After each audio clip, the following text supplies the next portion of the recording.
እስልምና ላይ መቼም ቢሆን እንዳልጠራጠር የሚያደርገኝ አንድ ነገር አለ። የሚገርም ነገር የቁርአን ምንነት ነው። በቃ መቼም እንዳልጠራጠር የሚያደርገኝ ቁርአን በአንድ ሰው ያውም ፍየል ጠባቂ ከነበረ ሰው ነብይ ከሆነ ከተነሳ ሰው ወላሂ ሊጻፍ አይችልም። መቼም ቢሆን አይጻፍም በአንድ ሰው በእንደዛ አይነት ሰው። በጣም የሚገርም ይዘት ያለው መጽሐፍ ነው ቁርአን ማለት። እንደዚህ አይነት መጽሐፍ ምድር ላይ የለም ነው ማለት። እኔ መቼም እንዳልጠራጠር የሚያደርገኝ ይሄ ነው። በዛ ላይ ቻሌንጅ ያቀርባል ቁርአን። እንደ የትኛውም መጽሐፍ አለም ቻሌንጅ ያቀርባል። ፈትነኝ ይላል ወላሂ ነው ማለት። ከፊቱም ማለት ከኋላውም ስህተት አታገኙም አምጡ ፈልጉና ይላል ወላሂ ቁርአን። ተግባባ። እንደውም ምን ይላል ወለው ካነ ሚን ዒንዲ ገይሪላህ። ይሄ ቁርአን አፈላ የተደበሩን አልቁርአን ቁርአንን አያስተነትኑም ምን ይላል? አስተንትኑ አንብቡት። ወለው ካነ ሚን ዒንዲ ገይሪላህ ከአላህ ውጪ ቢሆን ኖሮ ይሄ ቁርአን አለ ከአላህ ውጪ ራሱ እኮ ነው የሚፈትነን። ለወጀዱ ፊሂ እኽቲላፈን ከሲራ በውስጡ ብዙ መጣረስና እርስ በርስ መጋጨትን ታገኙበት ነበር።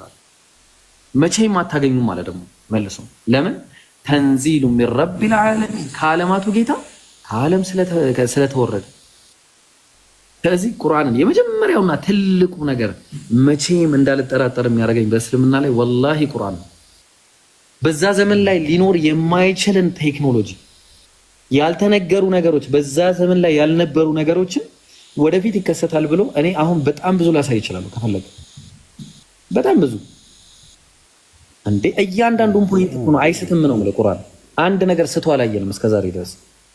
እና አንደኛው ይሄ ነው የቁርአን። ሁለተኛው ፖይንቴ ነብያችን ሰለላሁ ዐለይሂ ወሰለም እንደው ማለት በቃ የሳቸው ራሱ ትንቢታቸው ስነ ምግባራቸው ሰዎችን የያዙበት መንገድ ምድር ላይ ደሞስት ምርጥ ሰው ተብሎ ዓለማችን ላይ በሁሉ ነገር ተወዳድሮ አንደኛ ላይ የተቀመጡት ነብያችን ሰለላሁ ዐለይሂ ወሰለም ናቸው። ለምንድን ነው ይሄ? በዛ እኮ ነው አላህ ምን አለ? ወማ አርሰልናከ ኢላ ረሕመተን ሊልዓለሚን አለ።